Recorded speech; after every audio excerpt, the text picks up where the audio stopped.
İğrenç.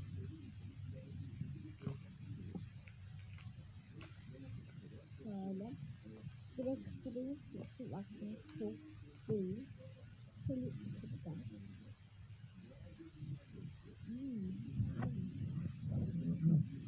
Güzel.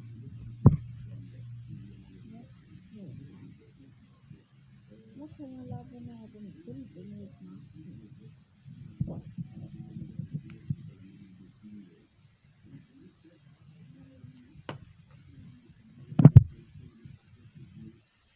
Şimdi oyuncaklarını açalım.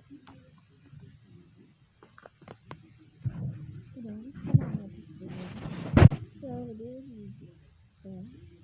Neyse güzel. Yeni açıyoruz. Kimler? Gerçekten içinde kimler yapıyoruz? Bir sürü kimler.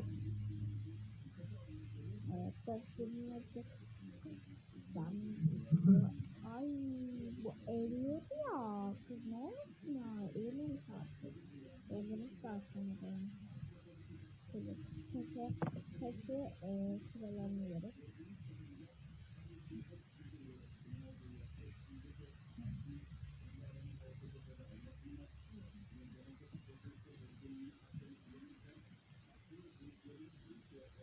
Güzel, içine biraz güzel.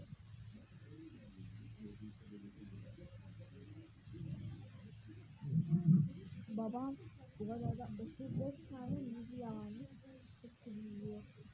Yuh baba! Vallahi iyi bak.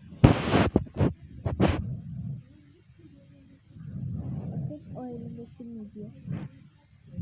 Mesela.